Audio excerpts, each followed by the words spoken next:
The board has made its decision, Lucas. Project Restoration is being terminated, effective immediately. CEO Marcus Davidson delivered the news with practiced corporate detachment, his voice echoing across the pristine conference room of GeoTech Industries Houston headquarters.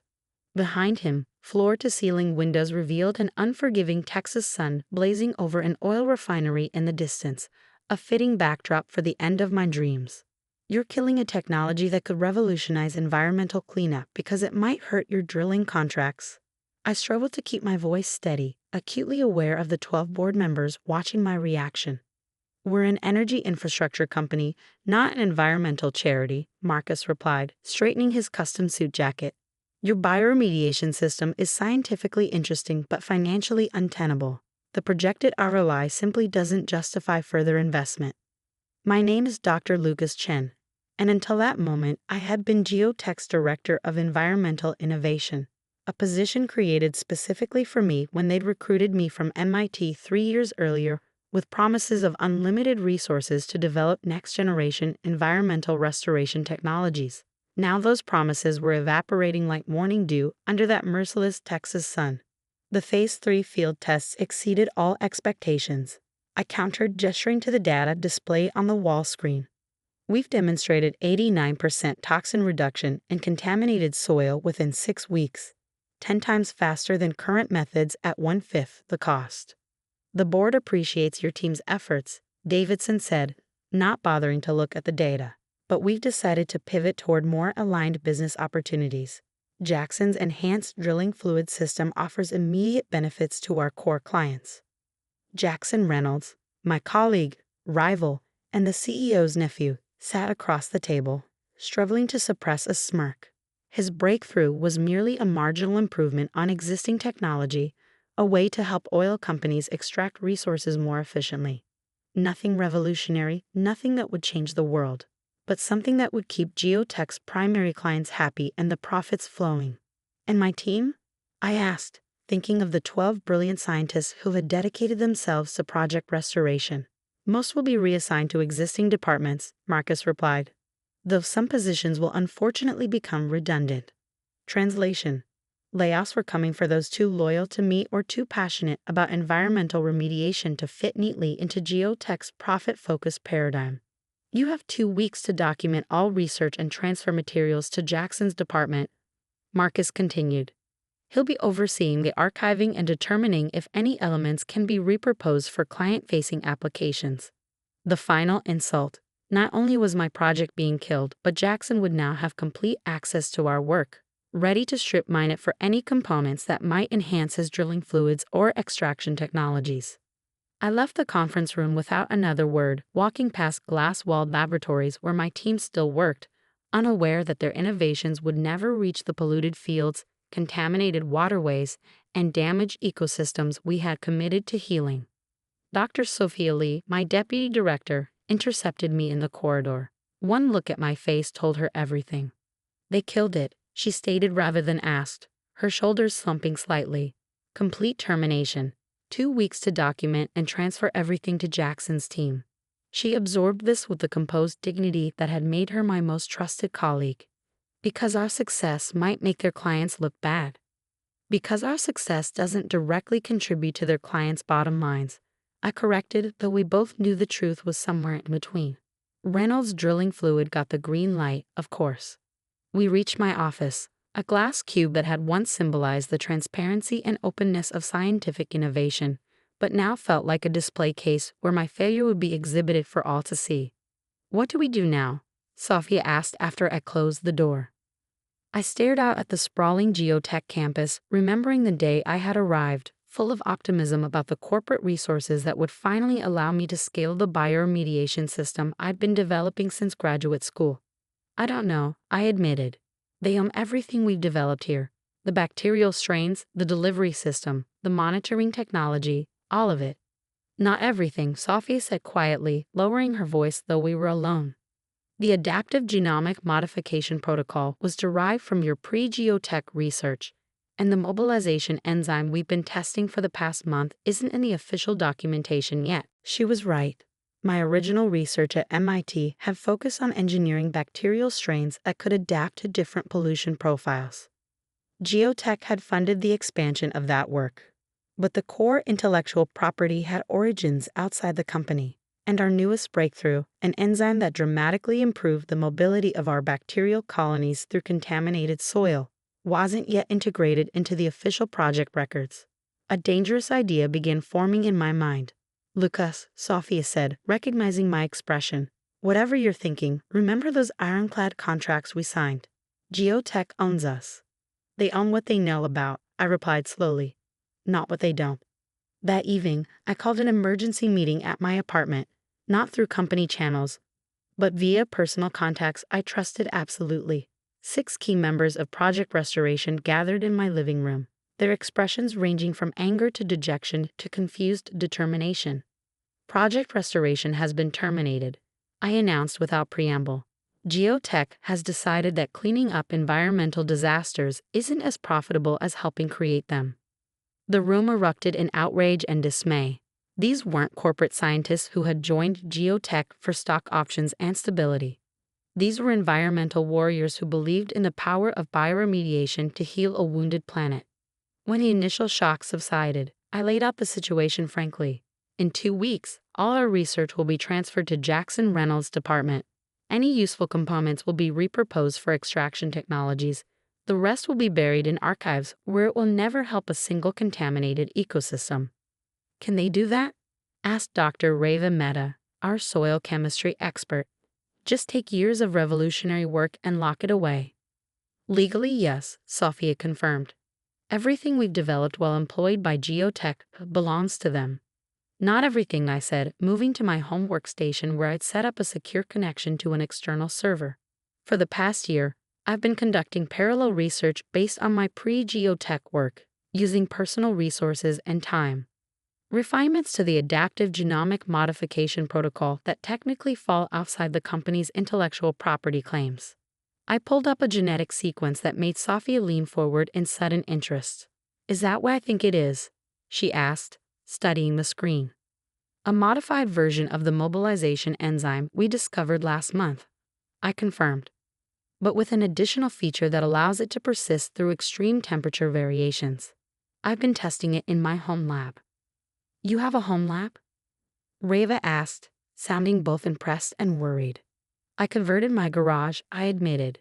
"Nothing that violates my contract, just personal research that happens to align with my professional interests." I explained how the enhanced mobilization enzyme, combined with my original adaptive genomic modification protocol, created a bioremediation system that could function in environments ranging from Arctic cold to desert heat.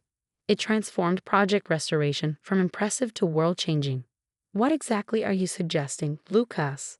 asked Dr. Diana Chen, no relation, our genomics specialist. "I'm going to continue this work elsewhere," I said simply. "Dr. Yai at the Environmental Restoration Institute has been following our published research. He's offered me a position heading their bioremediation division." "But our contracts have non-compete clauses," Diana pointed out, "which prevent us from taking GeoTech's proprietary research to competitors," I acknowledged. "I won't ask any of you to do that.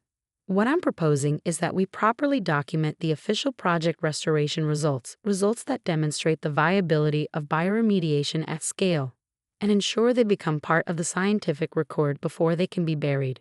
"And after that?" Sophia asked, though I could tell from her expression that she already knew. "After that, each of you needs to make your own decision." Over the next week, we worked diligently to prepare Project Restoration for its official termination.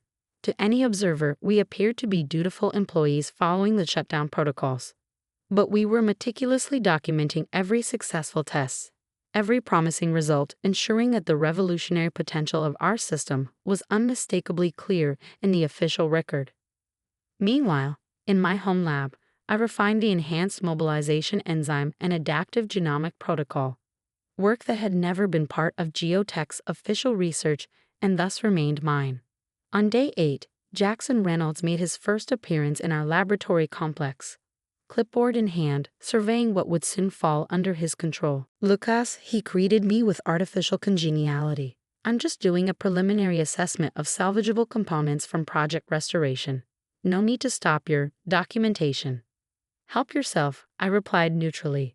Everything's being organized according to company protocols. He wandered through our lab space, occasionally making notes or taking photos with his tablet. Shame about the project. Interesting science, just not commercially viable in today's market realities. I bit back several responses, settling on diplomacy. Different measures of value, I suppose. That's the thing about you academic types, he said, his condescension barely concealed. Always focus on what could be instead of what is. The market doesn't reward idealism, Lucas. It rewards solutions to actual problems that people will pay to solve. Environmental devastation seems like an actual problem to me. Sure, but who's the customer? Who pays? Corporations only clean up when regulations force them to, and they want the cheapest band-aid solution that satisfies legal requirements. Your system is too thorough, too effective. Ironically, that makes it less marketable. His honesty was almost refreshing. Jackson wasn't evil. He simply accepted the profit-driven logic of the system we worked within, while I had foolishly believed I could change it from the inside. You know, he continued, lowering his voice conspiratorially, Uncle Marcus thinks you're naive, but I've always respected your scientific chops. Once the dust settles, I could use someone with your background on my enhanced extraction team. The offer's open, if you're interested. I appreciate that, I lied. I'll keep it in mind. After he left, Sophia approached my workstation. That was surprisingly civilized, she observed. He's offering me a lifeline, I explained, and checking whether I'll be a problem. Will you? I smiled for the first time since the project cancellation. Absolutely. On day 12 of our 2-week shutdown period, we made our move. At 9:00 a.m., I submitted a comprehensive research paper to Environmental Science and Technology, the field's most prestigious journal. The paper detailed project restoration's methodology and results, with all 7 key team members as co-authors. Because GeoTech had previously approved our research for public dissemination, a requirement I had insisted on in my original contract, the company had no legal grounds to block publication. At 9:05 a.m., I submitted my resignation letter, effective immediately. By 9:30 a.m., 5 other resignation letters had landed on Marcus Davidson's desk, including Sophia's. By 10:00 a.m., we had all cleared out our personal belongings and returned our company badges to a bewildered security team. The first call came as I was loading boxes into my car. Marcus Davidson himself, his corporate calm replaced by barely controlled fury. What the hell do you think you're doing, Chen? You can't just walk out in the middle of a project transition. I'm exercising my right to resign, as outlined in Section 7.3 of my employment contract, I replied calmly. All relevant research has been properly documented according to company protocols. Jackson should have no trouble completing the archiving process. This is about Reynolds getting the funding instead of you, isn't it? I expected more professionalism. This is about a company that recruited me to develop environmental restoration technology, then killed that technology when it threatened to make its clients look bad. I interrupted. My resignation letter makes that perfectly clear. Good luck with those enhanced drilling fluids, Marcus. I'm sure they'll be very profitable. I ended the call and drove away from GeoTech Industries for the last time. In my rearview mirror, the sprawling campus grew smaller, its gleaming glass buildings reflecting a sky that we had hoped to help protect. 2 weeks later, I sat in Dr. Yi's modest office at the Environmental Restoration Institute discussing plans for our new bioremediation division. The concrete walls and utilitarian furniture were a far cry from GeoTech's luxury, but the purpose in the air was palpable. The renovation of the West Wing laboratory should be completed next month, Dr. Yi was saying. Not as sophisticated as what you had at GeoTech, but it's more than adequate, I assured him. What matters is the commitment to actually deploying these technologies, not just developing them for corporate shareholders. My phone buzzed with a news alert. GeoTech Industries stock dropped 7% following publication of abandoned environmental technology. I showed it to Dr. Yi with a small smile. Your paper is making waves, he observed. The contrast between the technology's potential and GeoTech's decision to abandon it is striking. especially since 3 major oil spills in the past month could benefit from precisely this kind of remediation, I added. The paper had been fast-tracked for publication, given its significance, and the timing couldn't have been more perfect, or worse, from GeoTech's perspective. Environmental groups were already calling out the company for shelving technology that could address exactly the kind of disasters currently in the headlines. My phone rang, Sophia calling from the temporary lab space we'd set up in a rented warehouse across town. "You need to see this," she said without preamble. "The enhanced mobilization enzyme combined with the adapted bacterial strain is showing 97% toxin reduction in heavily contaminated soil samples. The control mechanisms are holding perfectly. The bacteria self-terminate after remediation is complete." My heart raced. This was even better than our projections. "How's the temperature resilience testing going?" "From minus 10 degrees Celsius to 45 degrees Celsius with minimal efficiency loss." "Lucas, this isn't just an improvement. It's a revolution in environmental restoration." "Document everything meticulously," I instructed. "We'll need to file the provisional patents next week." After ending the call, I noticed Dr. Gay studying me with a thoughtful expression. "You had already developed the enhanced system before leaving GeoTech, hadn't you?" he asked. "I had developed the theoretical framework and conducted preliminary tests," I acknowledged carefully, "based on my pre-GeoTech research, nothing that violated my employment agreement." He nodded slowly. "GeoTech will claim otherwise when they realize what you've created." "Let them. The paper trail is clear. The adaptive genomic modification protocol was based on my MIT work, and the enhanced mobilization enzyme was never documented in their systems." 3 months after leaving GeoTech, our new company, Restoration Biosciences, was officially incorporated with seed funding from a coalition of environmental groups, private investors committed to sustainability, and a surprising source: 3 oil companies seeking to improve their environmental response capabilities in the wake of costly spills. Our first major contract came when the Environmental Protection Agency selected our technology for a demonstration project at a heavily contaminated brownfield site in Michigan that had resisted traditional cleanup methods for decades. I was overseeing the initial deployment when my phone rang with a number I recognized all too well: Jackson Reynolds. "Lucas," he began without preamble, "we need to talk about your bioremediation system." "What about it?" I asked, watching as our team prepared the bacterial delivery mechanism. "GeoTech believes there may be some intellectual property overlap with Project Restoration. Marcus asked me to reach out before things get legal." I had been expecting this. "There's no overlap, Jackson. The core technology builds on my pre-GeoTech research, as documented in my MIT publications.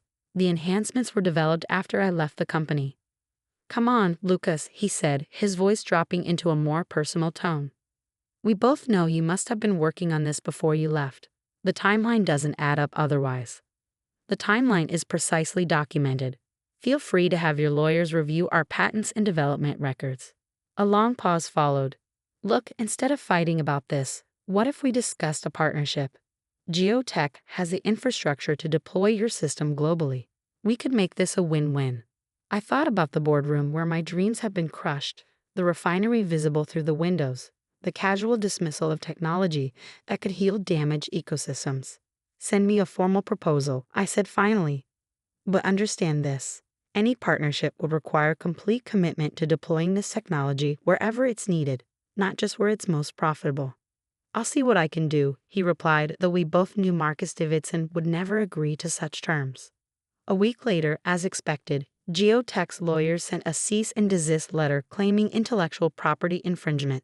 Our lawyers responded with comprehensive documentation of my research timeline, the distinct differences between Project Restoration and our new system, and evidence that the core technology predated my GeoTech employment. The legal posturing continued for months, a background annoyance to our real work. Because while lawyers exchanged threatening letters, something remarkable was happening in Michigan. Dead soil was coming back to life. The EPA monitoring team was amazed by the transformation. Areas that had been toxic wastelands for generations were showing native plant growth just 4 months after treatment. Groundwater toxin levels had dropped by 94%. Wildlife was returning to areas that had been devoid of life for decades. News outlets picked up the story, featuring dramatic before and after images of the remediation site. Environmental groups highlighted the technology that GeoTech had abandoned, now demonstrating unprecedented success. The company's stock dropped another 5% as shareholders questioned the leadership's decision-making. 6 months into the Michigan project, I received another call, this time from Marcus Davidson himself. "Chen," he began, his voice lacking its usual confidence, "the board would like to discuss acquiring Restoration Biosciences." I couldn't help but laugh. "You want to buy the company you said would never be viable." "Market conditions have evolved," he replied stiffly. "Environmental remediation has become a strategic priority for many of our clients." Translation: oil companies were under increasing pressure to clean up their messes, and GeoTech wanted to control the most effective cleanup technology to maintain their business relationships. "We're not for sale, Marcus," I said firmly, "but as I told Jackson, we're open to discussing deployment partnerships, provided the technology is made available wherever it's needed, not just where it's most profitable." "That's not a sustainable business model," he objected. "It's the only model we'll consider. The technology exists to heal environmental damage, not to maximize shareholder returns." After he hung up, I joined Sophia and our team at the Michigan site. Standing amid new growth on what had been dead soil just months earlier, I felt Vindication not improving GeoTech wrong, but improving the technology right. "They tried to buy us," I told Sophia as we walked the perimeter of the remediation zone. "Of course they did," she replied with a knowing smile. "They finally realized what we knew all along, that healing the environment isn't just the right thing to do, it's also going to be one of the biggest industries of the next century." 1 year after leaving GeoTech, Restoration Biosciences had grown to a team of 50 scientists and engineers, with demonstration projects on 3 continents.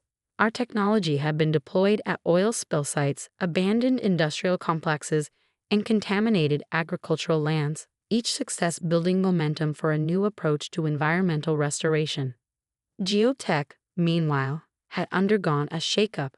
Marcus Davidson had been replaced as CEO after a shareholder revolt triggered by declining stock value and a series of investigative articles questioning the company's decision to abandon Project Restoration despite its proven success. Jackson Reynolds had kept his position but was no longer overseeing enhanced drilling technology. Instead, he had been reassigned to develop GeoTech's belated entry into the environmental remediation market, always a step behind our innovations, always playing catch-up to the technology they could have owned if they'd been willing to see beyond the next quarter's profits. On the anniversary of Project Restoration's cancellation, I received an unexpected visitor at our headquarters, now a renovated former industrial space with state-of-the-art laboratories and a living roof covered in native plants. Dr. Yi showed a nervous young woman into my office. "Lucas, this is Ella Davidson. She asked to speak with you specifically." Marcus Davidson's daughter. I recognized her from company events, though we'd never spoken directly. She was in her early 20s, recently graduated from Stanford with a degree in environmental science, according to my quick mental review. "Dr. Chen," she began, clearly uncomfortable. "Thank you for seeing me. I know this must seem strange given everything." "Not at all," I replied, gesturing for her to sit. "What can I do for you?" "I want to work for Restoration Biosciences," she said directly. "I followed your Michigan project and the work you're doing in Bangladesh. It's exactly the kind of environmental restoration I studied at Stanford." I blinked in surprise. "Your father might have some objections." "My father and I have different views on corporate responsibility," she said with a hint of steel that reminded me of Marcus. "I believe companies should be part of environmental solutions, not contributors to the problem. And I'd rather work for the innovators than the imitators." I studied her for a moment, seeing sincerity in her expression. "We hire based on merit, not family connections, positive or negative. Your last name won't help or hurt you here." "That's all I asked," she replied with evident relief. "A chance to be judged on my own work, not my father's decisions." Later that evening, as I reviewed application materials from promising scientists eager to join our team, including Ella Davidson's impressive research on wetland restoration, I reflected on the journey that had brought us here. GeoTech had believed that environmental remediation wasn't profitable enough to pursue. They had calculated value solely in terms of quarterly returns and shareholder dividends.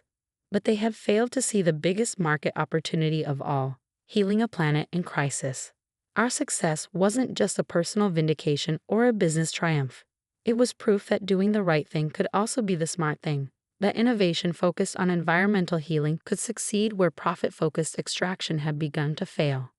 My phone buzzed with a text from Sophia. Just got confirmation.